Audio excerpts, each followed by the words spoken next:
back to me. Enough is enough. They just wanna hurt us. Bring us down. Bring us down. Enough is enough. We won't let them hurt us. Bring us down. Bring us down.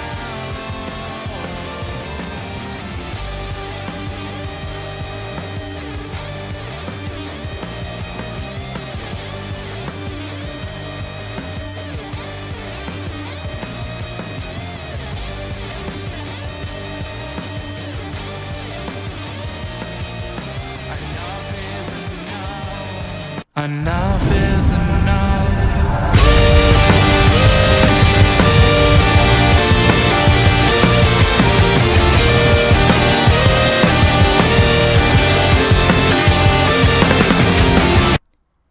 Hey guys, welcome back to the Indie Wrestling Corner with another episode of Under the Ropes. I'm your host as always, the queen of the indies, Tiffany. And today, I'm so excited. We're going to curse like a lot, I feel like, this episode. But we have Big F'n Vin going on today. How are ya? I'm doing great. How are you? I'm good. I'm a little sad that you didn't bring me any Taco Bell. I think you got to go inside and bring me some Taco Bell. I have to like teleport that. I mean, I could throw it into like the camera or something like that. Maybe. I mean, that's about it. I want some Taco Bell. We're gonna channel Alex Zane right now. I can't see you. Yeah, I know you can't see me. Oh man. I told you you're not gonna be able to see me. But I forgot about that. yeah, so we're here. He's enjoying his Taco Bell. So, but guys, if you're new here to the Under the Rope series here, I interview everything independent wrestling, whether it's wrestlers, promoters, referees, backstage. I got you covered. If you guys got any questions for Vin, please drop it into the chat. I'm sure he'll be more than happy to answer any of your questions. I'll answer all the questions. All the questions. Ask them all. And yeah, so make sure you share the stream for us too, so we can get some people in here, which would be greatly appreciated. So, all right, so we're gonna go back to basics. That's how we like to do it onto this podcast. We're gonna, some people may know you, some people might not know you, so we're gonna go back. How did you get into professional wrestling? This is the story that everybody likes to hear, kind of. Yeah. Of course, everybody knows my father was 911. Right. So he wrestled in ECW and stuff like that. So when I started becoming the age of around like 9, he came out and brought me his 411. I wrestled as 411 for, just like probably 2 or 3 years until I got a little bit older and I got into middle school and stuff like that. And I started going into high school. So I just kind of dropped it and got like a little bit in the backyard. From doing the backyard and stuff like that, I went to like little wrestling training stuff, like little bull stuff, like places called Body Slam Wrestling and stuff like that, like some little indie shows that are around in Jersey. Started training there. Then I went to CCW for a little bit. Right. Not very long. Very short-lived time at CCW, and then I actually ended up going back to backyard. We started like wrestling people like backyarding with people like Deppen and Zane, all these guys, like we all yarded together and stuff. So there's people like like, there's a lot of guys on here who are honestly so crazy good, and they need to be showcased. But besides that, after that, after the backyard scene, I started getting into other like little small places. So like wrestling has like always just kind of been in my blood. Yeah. To be honest with you. Like it's just always been with me. Right. Do you feel like the pressure, I feel like this is probably like a question that gets asked a lot, like the pressure of, being under your dad, of being that wrestler, like was it one of those things that you felt like you had to be a wrestler because your dad's a wrestler? Not at all. I'm one of 8 kids. Wow. Yeah, so there's 7 more of me around there, but in some in female form. A little bit smaller beards, but no, I'm joking. So I was the one who got into wrestling, actually, the only one. My one little brother's a Marine. He's just coming back right now. He'll be back home in like probably like a week. So My other brother was in the Air Force. My sister got married. Other than that, I don't really know what else she does.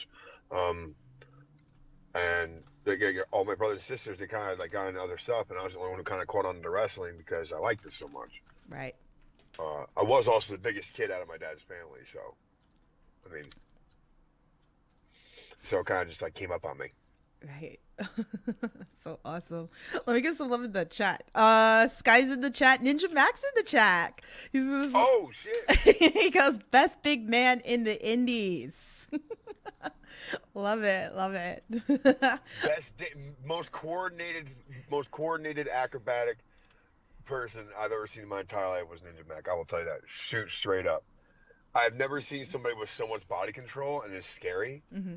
Like, I feel like he could like kick somebody's ass on 3 fingers, like, and that guy straight up. Like, I'm not even kidding. Like, I feel like he could run at somebody on like 3 fingers each hand. Yeah, it's so nuts. Oof, so good. If you guys want to see that interview with Ninja Mac, please go back to the Under Rope series. We had that chat not that long ago as well. He's so good. Thanks for coming to the chat. Hi, April. How are you? What's going on? So I like to ask this question because, I've seen you in person numerous times wrestle. I just saw you this weekend. But that fan that's listening to this podcast never saw you before. What is the go-to match that they should watch that, to become an instant fan of you? Me and Manders. Yeah. At JCW. Yeah. Really. 100%. That's one of my favorite matches I've ever had. Mm-hmm. We just had a blast. Like we were both like kind of like, we both were kind of like up late hanging out and stuff like that. We didn't know we were wrestling until like in the middle of it. Mm-hmm. So we both kind of like came in that stuff. Like we had the whole of the show beforehand, and we didn't know how we would work together. I've never worked Manders, and everybody gets nervous the first time they work somebody. Right. We ended up having such great chemistry out there. Yeah. Like we performed a good amount of magic out there, but that's definitely the go-to. Or an old school tag match I had years ago. It was me as the Atlantic City Scoundrels with this guy Leo Zuko. Mm-hmm. Everybody go and look up props to Leo Zuko. He's an amazing wrestler. He's an amazing wrestler. But Leo Zuko and me tag team against the Kentucky coal mine, the Kentucky Mine Express or something like that. I'm trying to remember, but that's actually where I debuted the backflip into the ring, the dump truck. Mm-hmm. The backflip fallaway slam I do it in the ring. That's awesome. That's the first match I did it in. That's so crazy. That's so awesome, though. That's so great. You hate to like me in the chat says, what state do you wrestle out of? Jersey. Yeah. I'm in Jersey right now. He's at the Taco Bell. I'm at the Taco Bell next to Long Beach Island, actually, if people were wondering. I got my big ass bag of Taco Bell over here. Okay, the question is, what exactly are you eating from Taco Bell, then? Like, we need to know. I got 2 cheesy gordita crunch with fiery Dorito Loco taco shells, and I also got nacho fries. There you go. I think it's Alex Zane approved, pretty much, right? Pretty much. Oh, I hope so. I mean, I got the custom order going on. I love the Dorito Loco taco. Was probably the best thing that was ever invented by human hands. Oh. Next to duct tape. Next to the duct tape, yes. He actually. That's actually holding up my phone for all people who are watching right now. It was very useful. David Russell's in the chat. He says hi to both of us. How are you, David? What up, Russ? All right. So, you know what? I want to talk about like the evolving in wrestling, right? So like you were Dominic Truex and now you're Big F'n Vin. So it's like, how is that, why did you make the change? Like, tell us a little bit about that. I made the name Dominic Truex a while ago because when I was wrestling for some other little places, they told me I shouldn't use my real name. Mm-hmm. And, my dad used Big Al at one point, but like, he was 911. Yeah. He used Tombstone. So I was thinking about like a cool name that kind of sounded interesting, that it also sounded good with like a gambling gimmick. Yeah. So Dominic Truex does sound kind of cool for a gambling gimmick. But Dominic Truex sounds like some dude who weighs like 185 pounds and doesn't do what I do. And he can't, and I can't spell it. I spelled it wrong, and that's how I kept it because I didn't care. So eventually, I did get hurt. I hurt my neck, and through living with that name, people started realizing me as Big Vin and GCW because that's of course my real name. Right. And when I used to go out there and help out before my neck healed and stuff like that, like people were chanting Big Vin, stuff like that. So you know, I thought about it and I was like, I really don't think I want to have that name down in Truex anymore. I think it's really stupid actually. And I thought it was stupid for a while, but I didn't know when or where was a good time to change it. Hmm. So when I got the GCW, the first thing I did was become Big Vin because I did not want to be called Down in True Action GCW. Hmm. I love that company so much, so I just, as soon as I was, I got the backyard stuff and GCW backyard and everything like that. Why not be called Big Vin? It's my real name. Yeah. Down in Truax was just kind of like Truax is actually my great grandmother's maiden name. Hmm. But we're it's almost like the same kind of Truax as Martin Truax in the NASCAR. Hmm. And so basically, then Dominic kind of sounded like Dominoes, so I just thought it was kind of cool. That's awesome. That's exactly how I came with that dumb name. So and then once I became like, I feel like no, it became once I fell back into myself as Big Vin, I I felt like a complete like total different person. I'm not gonna lie. I felt like I didn't have to fake anything. Like, I didn't have to come out there. I didn't have to have I didn't need a gimmick because people already knew who the hell I was like Hmm. as a person. So like the people who did know saw me as a person, and now that I'm just coming out more as myself and being more myself out Hmm. there, people are liking me more, which is something I should have been doing a while ago. Of course, Right. now I think about it, but you know, Well, that's it's what, kind of just how it kind of just fell on me. right. It kind of dawned on me. That's why I say it's like that. You're evolving. Like it's so Yeah. crazy, and it's like the fun, and then we're all about like watching you have fun, and it makes it more entertaining, and the fans Well, love you. because I've always had fun doing this, and Right. I've done a lot of stuff with different people. I've busted my butt for a couple of different companies, but got no return out of it. Hmm. But that's the thing, you got to put in the hard work Yeah. to get to these places. Right. You know. Definitely, definitely. It's funny because you talk about that, and me and Melissa were talking recently. We were talking about like you working at UWA, and that's like one of her favorite promotions with her daughter Azalea. And she's like, "Oh yeah," she's like, "I saw," because like I was like, "Oh, it's Dominic," now as Big Vin, and she was like, "Wait a minute," she was like, "I actually seen him a lot at UWA Elite," and then she started talking about you tag teaming and stuff like that. UWA Elite is such a fun company. I love it over Yeah. there. They have like it's great, family friendly. Like it's just a good time. That promotion. I mean, anything that like pops out of your mind that like you could think of like some of your favorite moments over there. Oh, over there. Yeah. Hmm. Favorite moments over there. I want to say. Oh my God, I'm not gonna lie. There's so much like little things that because there's like the fair that happens all the time. So it's like the fair that at UWA for all people who don't know, they go there and they put on like 3 to 4 shows a day, Yeah. for 3 days straight. So these guys wrestle all the time, and they go out there and like in between shows you get to go to get some good food and stuff like that. So Yeah. like those are like good times I had. Hmm. I like the fair like every time we got to wrestle at the fair it was always like a really really cool thing. Yeah. But they like when it comes to like UWA, they were such like these are the people who I grew up with actually. Like a Yeah. lot of people don't realize that I one of my uh, TJ Blade, the guy who wrestles there, Hmm.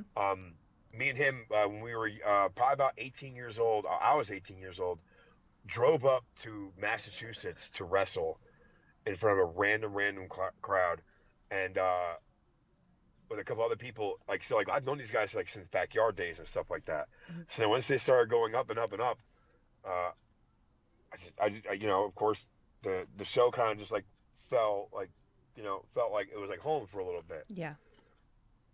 But it's like to name a good time is hard because like the wrestling there is one thing, but like the actual people there are like my favorite part about that like company. Yeah. Like I love everybody at UWA. They're such great people over there. Absolutely. I love UWA, Ellie. It's such a great, we've had a bunch of people come on the podcast, talk about that promotion. The fair is great. I went last year for the first time and I was like, how cool is this? So it's like, you get like a whole bunch of food. People die at the fair. Yeah, that's why I was like, when I walked in, this was like the first time that I ever went, and I'm like, oh, okay, and I'm like, all right, I'm gonna get like, I don't know, gyro, let's just say, and then I turn my head as I'm online, and I'm like, damn, there's like some steak over there, and I'm like, damn, then you got the root beer, the unlimited root beer that they have there. They have this little tin thing of root beer. It's like a little like old school like coal miner's cup. Yeah, and you could just refill it the entire weekend. And I've had the same cup for 6 years. Oh my god! So you bring it back the next year? I just keep bringing it back. They don't care. They'll give me a new one because they're like, "Oh, sweet!" And they'll just give you the new one anyway for free. Because I brought the one anyway. I love that. I love that.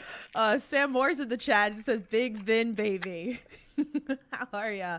Awesome. What up, Stackhouse? So great.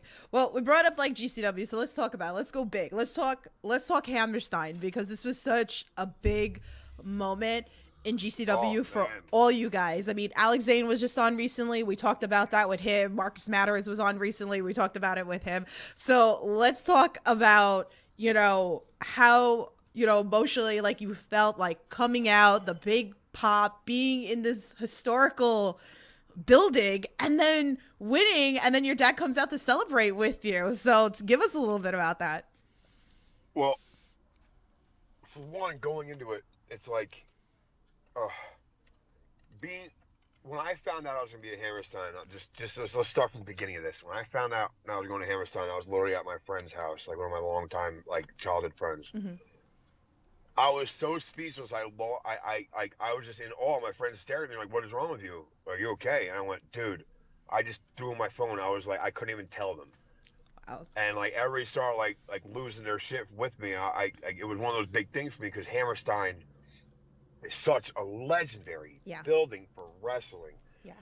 And people like my dad's wrestled there, so like I'm a second generation wrestler who got to wrestle in the same building that my father got to wrestle into, like, and performed at ECW, the same kind of company that we are today. Yeah. So like, we getting ready for the battle royal. It was like amped up. You walk in the building, you see everything going on. You find out it was all in the battle royal and such, and we go out there. I'm told everything's going on, what's going to be happening, stuff, yada, yada, yada. Of course, what's going to happen after the match. And, like my dad being there, I knew he was there, of course, but when I got to do the celebration with him at the end and the beer, it was like incredible. Yeah. It was just so downright incredible, and I thank GCW so much for like letting me have that moment with my father, because I mean he's 65 years old. My father, he just turned 65 January. God bless him. So and he still pushes up like 450 pounds on the bench. Wow. So I mean, to me, my dad, I love him. We work together every day. We see each other every day. So, it's a different relationship than a lot of people get to have with their fathers. I get to see, a lot of people, they see their father every once in a while, maybe on the weekends. I get to see mine every day. So for us to have that cool moment shared that didn't involve work, it didn't involve like a hammer and nail. It's a blessing. It really is.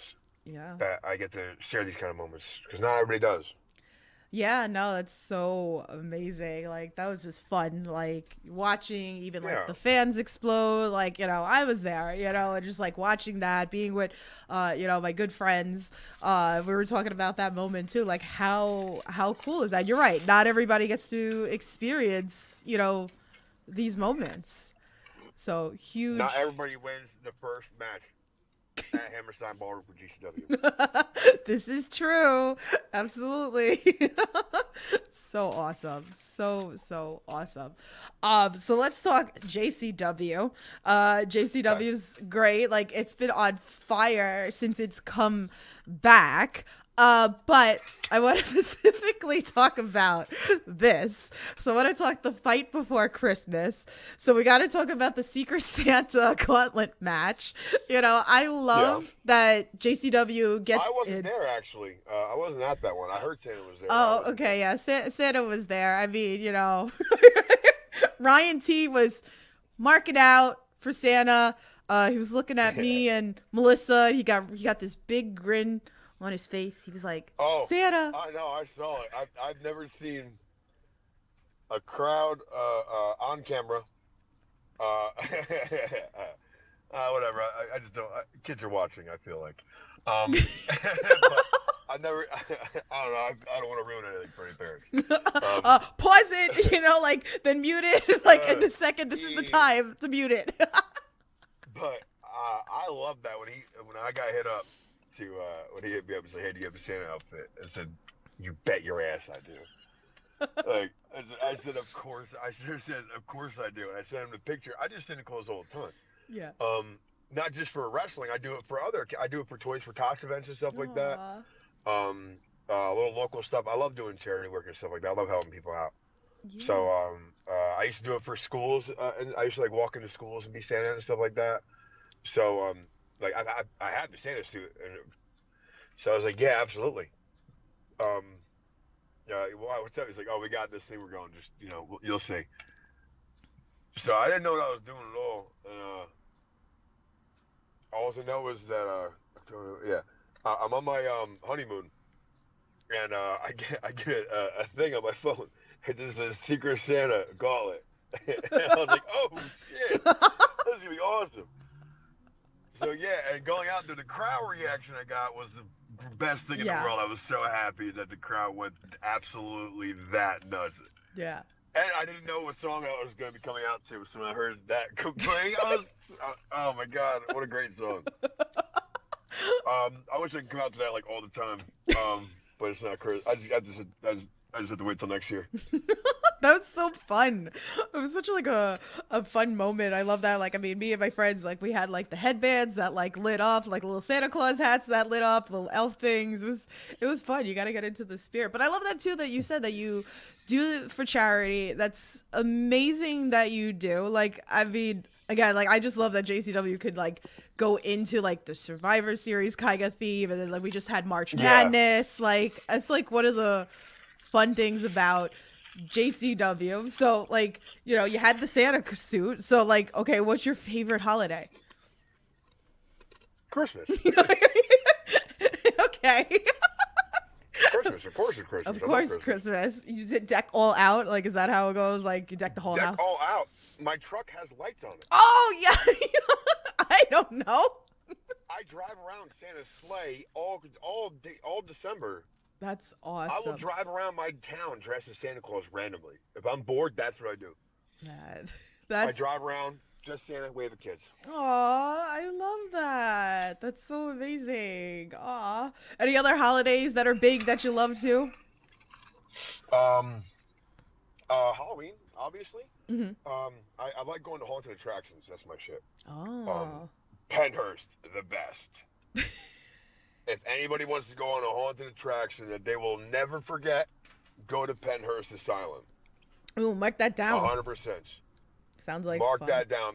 It is insane. It's not that badly priced at all. Mm-hmm. Like at one point, they have 4 things that you do. Mm-hmm. 3 of them have people in it. The last one is just an empty building that you walk into with a small flashlight. Wow. It's an actual haunted venue. This is not like a gimmick. This is an actual place that people go to. There's so much stuff has happened. Oh wow. So yeah, and my wife, her family throws crazy like Halloween parties every year except for the past couple of years because of COVID. Yeah. Yeah, we started our relationship right before COVID just like started. That's so awesome. So we made it through and then got married during the pandemic, right before it ended. Wow. Damn pandemic. But that's awesome. That's so much fun. Okay, so do you get scared when you go to these crazy, like, you know? Not at all. No. No. I mean, I get like spooked, of course. Everybody jumps. Yeah. You know, it's not that hard to spook somebody or jump somebody. Yeah. But actual fear? No. I mean, I live on a. I mean, I walk out in the woods in the pitch black. I live on a farm my whole life. So like, This is walking out funny. in the woods in the dark is obviously the scariest thing you could probably do. Hmm. Like you can do whatever the hell you want. You put a spider in my face, snakes, whatever. I can care less about those. But just drop somebody in the middle of the woods in pitch black with no flashlight. Oh man. Right there. You'll hear a squirrel run through the woods and crap yourself. 100%. Because you won't know what it is. Oh no. Oh my God, it's a lion! Like, dude, you're in Jersey. There's no lion. Like, that's kind of shit. That's like, you want to know what fear is? Like, when people say, I'm not afraid of the dark. Drop you in the middle of the fucking forest. There's a road called 539 in New Jersey. And if I broke down, I might as well just pull over and bury myself a grave. Oh no. Because I will have a heart attack. No. No, I'm good. There's zero service on your phone. It's in the middle of nowhere. And it's nothing but like pine trees and sand. There's nothing around for like 20 miles No. each way. No, I'm good. Which isn't even as bad as out west. I mean, I've been on 500-mile desolate roads in Kansas. Oh no. Nope. I'm good. I'm good. I was laughing at one of my friends because we went to a haunted house and he never gets scared. And the last minute we exited out, we start walking towards our car and some guy was hiding behind a tree and then he hit the chainsaw and then he got so scared and I lost my mind because it was the most funniest thing to me because I was like, ha! You finally got scared. I love it. Good stuff. No, I've accidentally scared a couple people. People who worked there and people who didn't. Oh man. I just walked around the corner. Some girl got scared from somebody, backed up and saw me, and then screamed. I was like, "What the fuck?" I was like, "What the fuck did I do? I'm just a person here in a hoodie." Oh my goodness. Just because there's a knife in my hand. No, joke. Oh no. Oh no. All right, so I want to talk about On Point Wrestling. Recently, you and Matt Tremont stepped into the ring, which was great because I love the fact that Yes. Matt retired, Matt came back out of retirement. Here it is, and I love watching the journey that he's back and he's wrestling. Never mind the fact that he's wrestling even his students. But it's like random of like who he is working with in the ring. And you got to recently do this with Matt. So Tremont being a legend and everything, how was that for you? It was amazing. But you know what that all proves is that he has true love for this business. Yeah. He really does.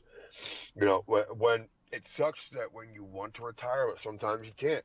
Yeah. But when you come back and you make even better for yourself, and you do 10 times better, he's gotten in better shape, he's losing weight, I see that, he looks great. Yeah. So, like, that, just want to put that out there first, but how did it feel was awesome. I mean, I watched that dude at Cage of Death in 2013 get thrown off the top of a cage. Yeah. And when I saw that, I was like, oh, I want to wrestle that dude. Yeah.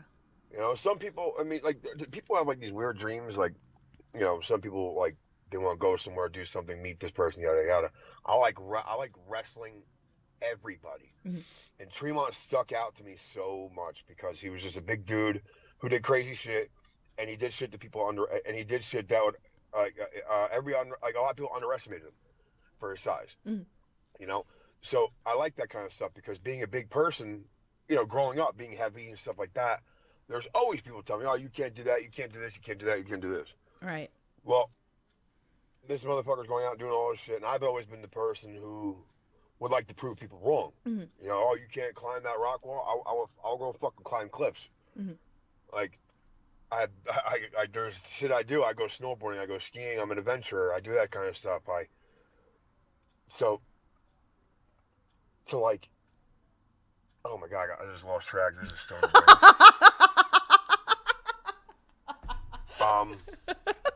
Well, he's back. Yeah, I'm back a little bit. Sorry about that. Taco Bell being still. You're fine.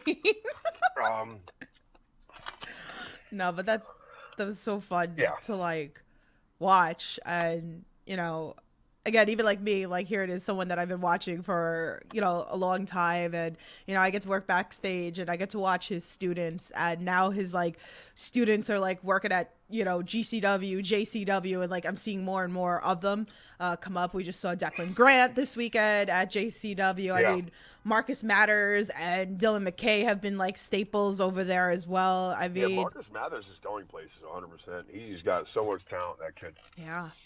He really does. I mean, I love him to death. He's a great dude. Yeah. I'm just saying, he's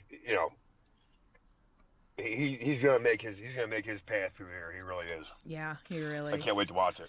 Yes, I love it. I love watching, his story. And again, if you guys want to see, I've done 2 interviews with him. You guys can check that out. So I just had him on recently because I was like, we have to do an update. It's been like a year and like all these things has happened to him. So it's really, really cool. More love in the chat. Mike says, I'll be at Dallas for GCW shows, Spring Break Part 1, Planet Death, and Lucha. Super excited. Tusslemania says, Big F'n is the fucking man. See you soon, brother. Captain Dave is in the chat. What's going on? How are ya? You guys are awesome. So let's go back. Let's talk like backyard wrestling, because this has been, a fun conversation, that you brought up earlier. I've been having a lot of people come on, talk about it. Ty Hill was on recently. We were talking about backyard wrestling. He started sending me like so many clips, like from like years ago. And I was like, send me more, because I was like, I want to see, backyard wrestling like back then in the days. And like you said, you guys have all kind of knew each other a long time ago. So, but yeah, go ahead. Did you ever know? Do you know what my backyard wrestling name is? Actually, no. You're gonna love this. Okay, let's go. You can Google it if you want to. You can go on YouTube. You look it up. Big Sexy Venom. Yes.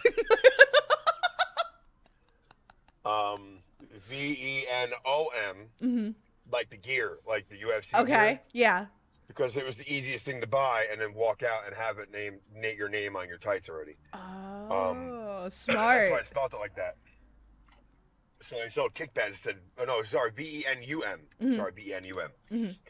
So you can look up BXW, Big Sexy Venom. You see a bunch of stuff with me on there. Mm-hmm. BXW, OCWS. Mm-hmm. These were all like backyard was like a little bit small for me at first. Mm-hmm. And then my one friend with one dude, and then one dude, and next thing you know, I'm backyard wrestling with some dude from England, and you want to talk about a backyard wrestling community? I'm sure Ty and Zach have all said this. Mm-hmm. We used to have these shows called NYE every year.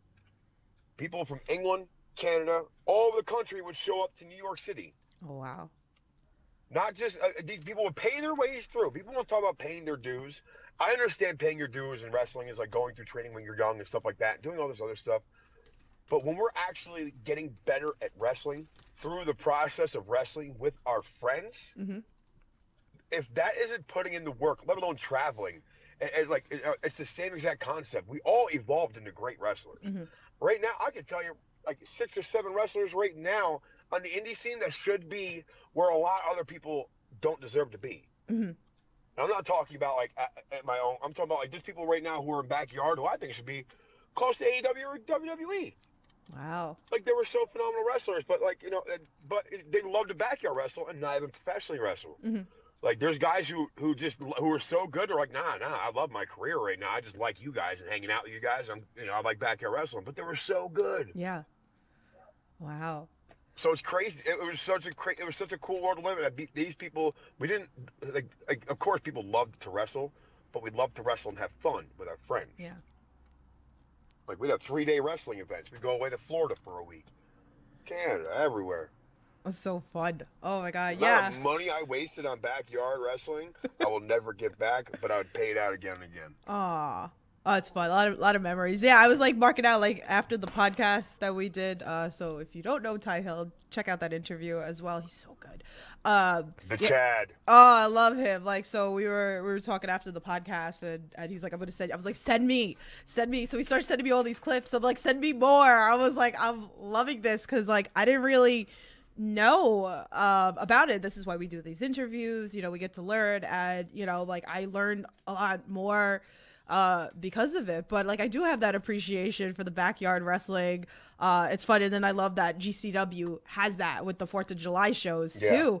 That's always fun. Last year's was really fun too. I think, what was it? You worked Young, Dumb, and Broke last year, correct? Was it? Yeah. Yes, we did. So again, if you're not watching these shows, you need to get on it. It's fun as hell. There's such great moments. But okay, so what was your favorite moment of backyard wrestling, with GCW? Choke slamming Griffin into the pool.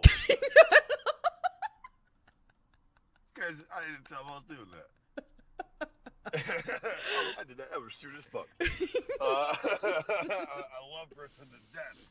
But that pool is very, very refreshing. I think he needed to cool off a little bit. Do you think this is going to be a thing every year now, that they're going to have the pool now? Because I was like, that was fun. The pool's been there every year. Oh, yeah, that's right. I'm thinking the trampoline into the other pool, not the pool at the house. Who knows what we'll have this year? I mean, I might just throw some like real backyard bullshit in there. Ooh, we'll see. I'm here for it. I'm definitely I have no idea, but we'll see. We'll see. Stay tuned.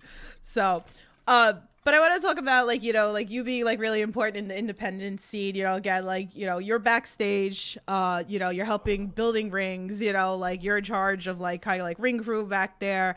Everybody talks about you. Everybody comes to you. In guidance. So. Give us a little bit about the building, and then even, barbed wire. I mean, I saw you at the showboat for the H2O show, and then we had the barbed wire match going on there, so you're very involved. And then, like I said, even the kids, I'm going to say kids because I'm going to be 40. So it's they're all kids to me. But they all come to you for that guidance. How's that feeling for you? Well, I'm used to being somebody who's, in charge. Right. I've always been I've always felt like a leader of some sort, I guess, because I run a company. I've been running this company with my dad. I've been helping run jobs since I was a kid. As I said, we live in a farm, so when I was a kid, there was full-grown men driving me around while I was running the job. Mm-hmm.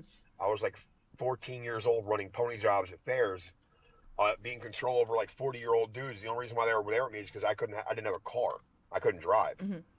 So my dad had me running these things at a young age, and then I was doing construction and stuff like that, running crews and stuff, running construction crews my whole life. So, I mean, doing from one-step construction into building the weapons mm-hmm. It was a very easy thing for me to do, including being around this stuff. I mean, I say it's easy, but then everybody tells me it's not. And then, I don't know. It's easy for me because if I'm not doing that kind of stuff at the shows, I will go crazy. Right. I'm a very hands-on-y person. I like making sure everything goes good. Just because I'm a wrestler for the show doesn't mean I don't want the entire show to go good. Right. I care about GCW and the production that goes into it. Right. So, and I think a lot of people see that. I love that company. Yeah. I want GCW to go as far as we can go. Yeah. That's the thing. I want to keep going, mm-hmm. no matter what. And whether I'm wrestling or whether I'm back there, I'm going to be there to make sure that the boys are all safe, mm-hmm. make sure that the production goes good for the entire show, make sure that the crowd is all good. I care about everybody and everything and every aspect about the show. Yeah. I want to make sure everything goes. I want to make sure everybody's having a great time. Wrestlers, promoters, even I want to make sure Brett's always. I want to make sure Brett's not stressing out and stuff like that. I want to make sure people are stress free. I like having people who are always having people calm and stuff like that. I try and take the stress out of a lot of people's lives mm-hmm. with the stuff I do. And people coming up to me and asking me what to do, people say they look up to me, but at the same time I rely on these people. Mm-hmm. Mm-hmm. I love these guys. They come to me because they know I know what to do. But at the same time, I couldn't do it alone. Right. These people coming out of the woodworks coming to help me. I mean, Amanda, Philly Mike, mm-hmm. Riley Rose, stuff like that. Riley Rose from India. I think he's from out west.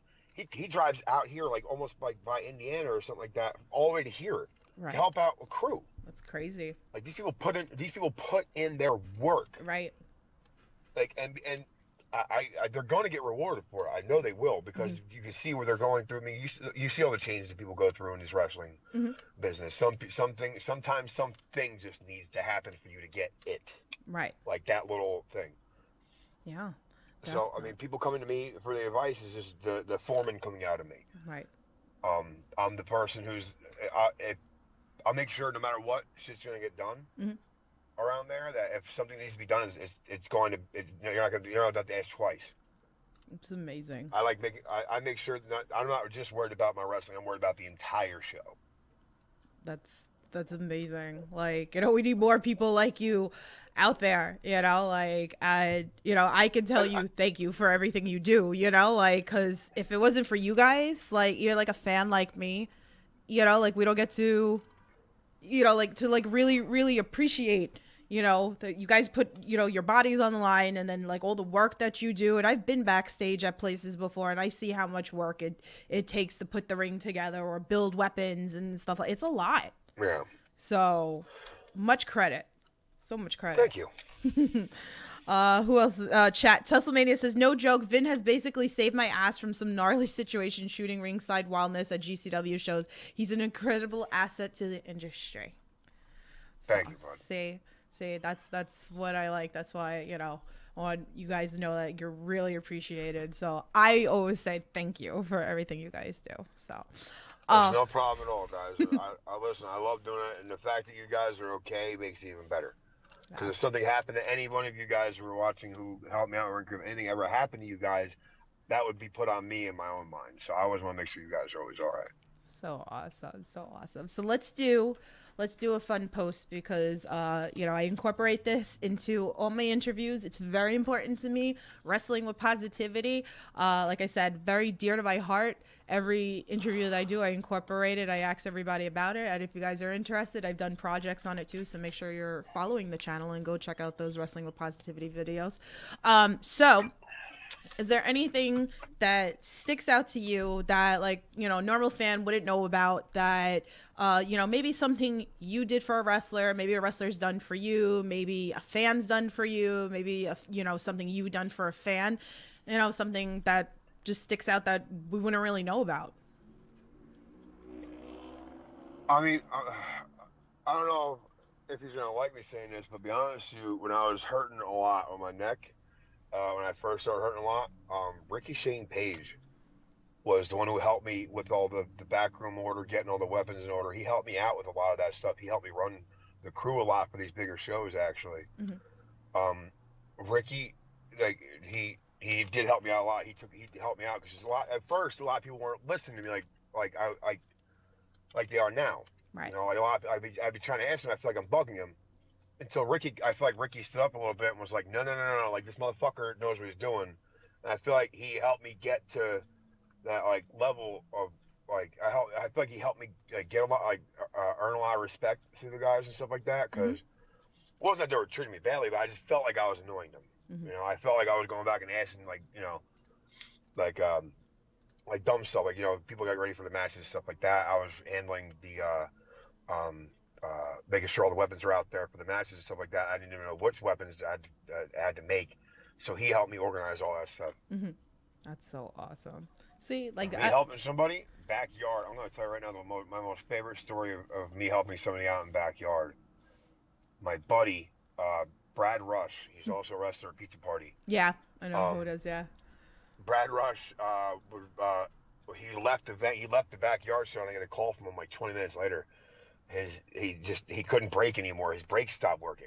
Oh, wow. So I go to help him out, and inside of the brake pads, like in the caliper, there's two bolts that hold it in. One of the bolts came out completely. Oh, wow. Nowhere to be found. So he had to drive home in Kentucky from Pennsylvania. Oh, wow. So we went around. All the places were closed. It was like 11 o'clock at night.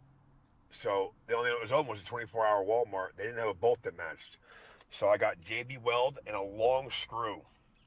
And I kept building up. JB Weld is a clay that basically is like a clay weld. Okay. It holds metal together. Mm-hmm. So I basically took it all and bolted around there and then shoved it in there. And the dude drove around for 3 months still after he got home. Oh, my goodness. That little rig I did held up for 3 months till he had to go get the whole thing cut off by a Holy crap. mechanic. They couldn't get it off at all. Oh, God. So they're like, yeah, no, we have to take this entire thing off. Oh, no. He's like, I don't care. I got home. As long as you got home safe, that's all that matters. Yeah. Let's see. some fun things that we learn on the pod. So, oh, no, I will never be stranded. I'll tell you that right now. No, that's good. That's good. No, that's amazing. I love that. So what's some things you like to do, when you're not in the squared circle or building or all the wrestling world? Oh, man, I'm sure some people are going to be on my case about this one. Uh-oh. But, of course, I like hanging out with my wife. Well, yes. We always do stuff together. We just bought a house, so like Yes. our time's been really busy.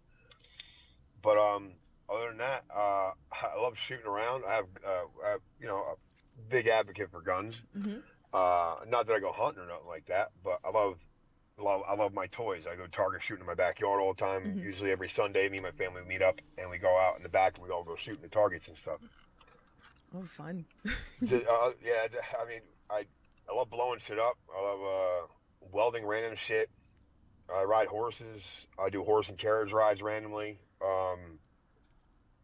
I'm a very odd person. ADHD kicks in like crazy for me because I'll get bored of something really quick. It's not gonna get bored of it. It's that I like to learn a bunch of new things. Hmm. So like I'll randomly just like work on a car and I'll just give it like a 4 foot lift, Hmm. uh, for no reason. So like there's things I do there's things I do that have absolutely no reason or cause for it, but I just Right. do them because I think they're cool, Hmm. and I think other people think they're cool too. That's awesome. Pretty cool. Pretty cool. So I have 2 final questions for you. If you guys have anything else, feel free to drop them into the chat. So we're not gonna go long term, but what are some goals that you have in 2022? Wrestle everybody and everywhere. I want to wrestle. I mean, of course, everybody loves the ultimate goals of the bigger places and stuff Hmm. like that. Hmm. But I don't like calling that shot for myself because who knows where I want to end up Hmm. tomorrow. Right. As of right now, I have absolutely no plans of wrestling for um, WWE anytime soon. I feel like I curse too much. And I feel like they don't want to wrestle with no teeth. Um,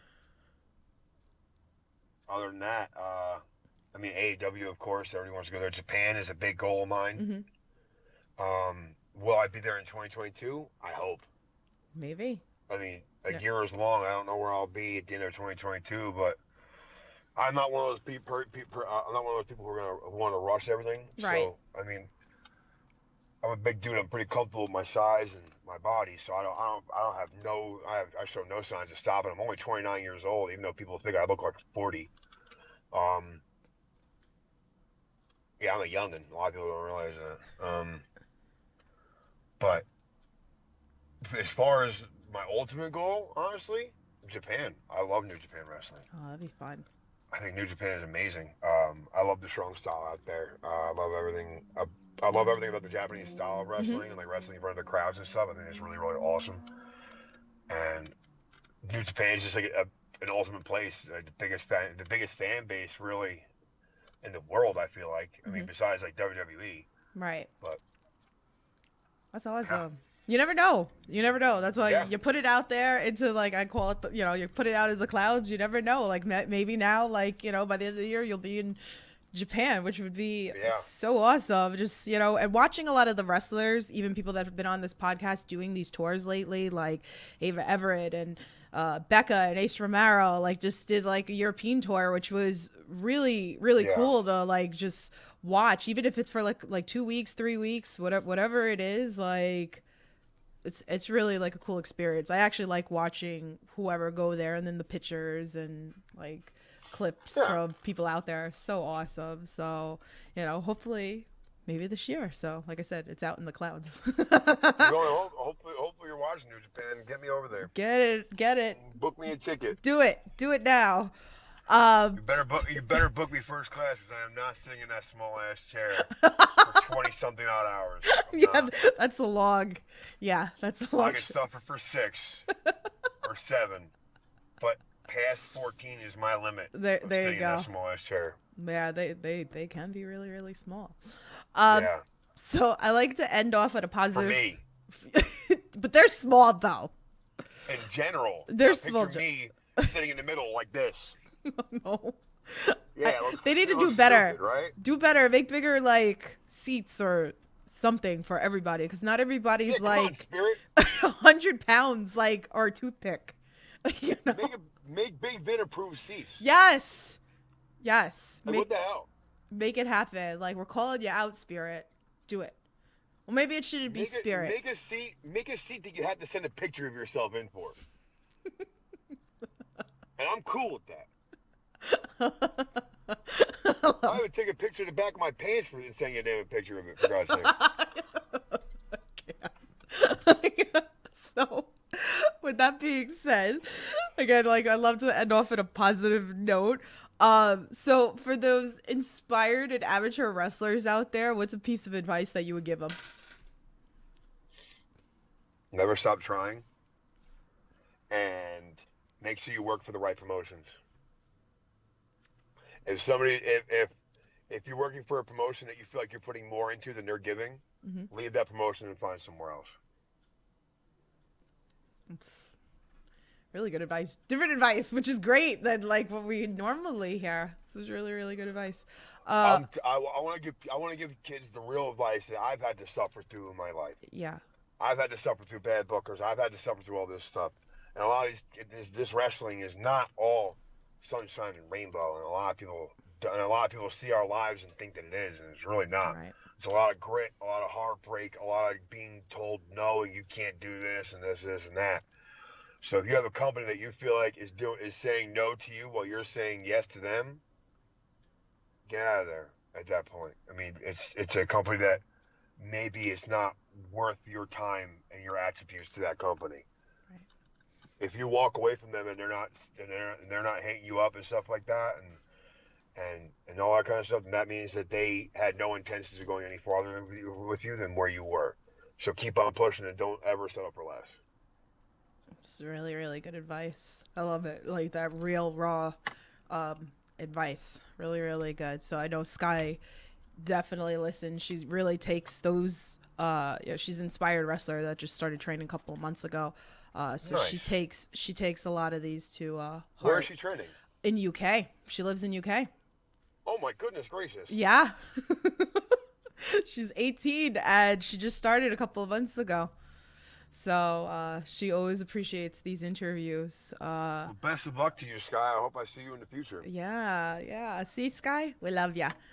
There's a question in chat from Tusselmania again. Says, when was the last time you were mildly concerned about the safety of a fellow worker, the Ninja Mac LA dive, or Zayn and his glass shards? Oh my God.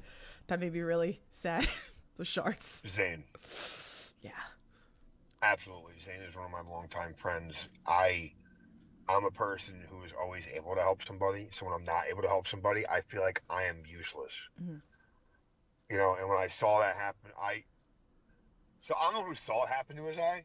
I was in the back room. They said there was something stuck in his eye. I went up there with a flashlight. I saw his whole pupil move over into his cornea. Mm-hmm. So when I saw that, my heart sunk into my feet.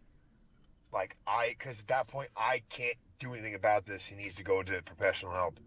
And you see me, I fix things. I fix things. I like the accomplishment of that. So when I go to help my friend and I can't help them, I feel like I'm at such a loss. So honestly, that one hit me so hard. Like I was like so beaten up about that. Yeah. Including when it's out of my control. Yeah. Yeah, that one was definitely one of the scariest ones for me, honestly, because bleeding is one thing. I could patch you up and get you to a hospital. Right. You know, bleeding is one thing. Internal stuff like that. That's broken bones is one thing. But like I not being able to see out of your one eye. Yeah. That's rough. That's rough, man. So I always whenever somebody's cut, I'm not as concerned as a lot of people usually are, because it's not that I have medical training. It's just that I've lived on a farm my whole life. I do construction, so shit's happened to me, and I've had to learn from my experiences. Mm-hmm. You know, I lost a piece of my thumb. I had a metal stake go into my chest when I was about 13 years old. I have a big scar from here down. A metal stake went into my chest, to my chest plate, when I was about 13 years old. Mm-hmm. So, like, there's things that I've been through my entire life. Right. So, like, these are just, living on a farm with horses. Like, a horse gets a cut in his leg, I had to learn how to bandage it. Mm-hmm. I learned how to sew on a sheep. Oh wow. I can sew. I sewed up a sheep a couple of times and stuff like that. So, like, I'm not concerned. Like, when it comes to somebody being cut or bruised up or something like that, I'm not really that concerned. I got you.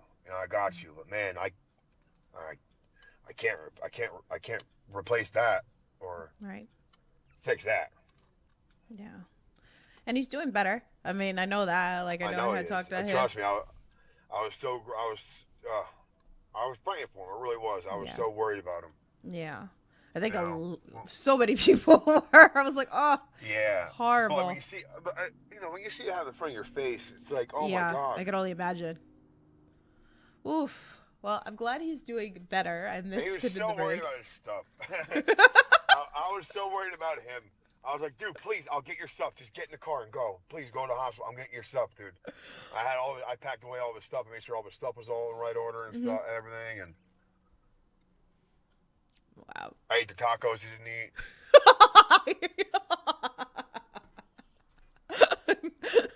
Well, much. Listen, he left. I was making sure those weren't going to waste because Zane would have thought that was disrespectful. See, as he does this interview buying Taco Bell. So. I love Taco Bell. I love Taco Bell too. I always like send him tweets that I'm eating Taco Bell. So great. I love Alex Zane. He's so great. Well, I mean, what is coming up for you? You know, tell everybody where they could follow you, all that fun stuff. Get to Dallas. Get to Dallas. Get to Dallas. I'm gonna tell you anything. Get to Dallas. Watch me beat Juicy's ass. Yes. And watch me fuck up Casanova Valentine's. We punch each other out of love. But Big Juicy, I'm coming for you in Texas, motherfucker. You fucking wait. Ooh. But if I'm gonna tell anybody and tell everybody to come to one of my shows soon, get to Dallas. You understand me? That's what's coming up next. 2 weeks from now. Do it. And if you can't get to Dallas, definitely check it out on Fight. Definitely support GCW, all those great promotions. Check it out on Fight if you want, but get your ass to Dallas. Get your ass to Dallas, okay, guys? You hear it. But yeah, so tell everybody where they can follow you, to follow your journey, all that fun stuff, where they could get merch, all that good stuff. You can get merch just by DMing me personally on Twitter. At Big F'n 911. I'm also Big F'n 911 on Instagram. Facebook is more of a personal account for me, so unless you're a good close friend of me, I love y'all. But I have like 2,000 people I don't even know on my Facebook right now, so I gotta weed them out. But other than that, check me out on Twitter, check me out on Instagram. That's where you mainly follow me at. Yeah. Awesome. Go give some love, some support, all that fun stuff. Go see him at the shows. Get to Dallas. Get to Dallas! Bring the man some Taco Bell and some cookies. I brought him some cookies. Oh, if I'm in Dallas, I don't want to talk about. I want a cowboy hat. You understand me? And I'm telling you this right now. Mark my words, Tiff. If I get to Dallas and they don't have a size 16 fucking pair of cowboy boots, I'm going to the Alamo and taking it over myself. Ooh. Okay? Because everything's supposed to be bigger in Texas, and if you don't have your shoe sizes bigger, I'm gonna be really, really upset and pissed off and sad. Everything's bigger in Texas, so you guys are put on notice on this podcast. Yeah, you're being put on blast right now, because if I don't find a pair, I swear I am going to lose it. I'm going to steal every left shoe from every boot store in that county. Can you actually make a video of this, you like searching for them and then like spaz it out if like they don't have your size? I'll see if I can, but I don't know if I can record from the back of a police car after I find out that I can't get my size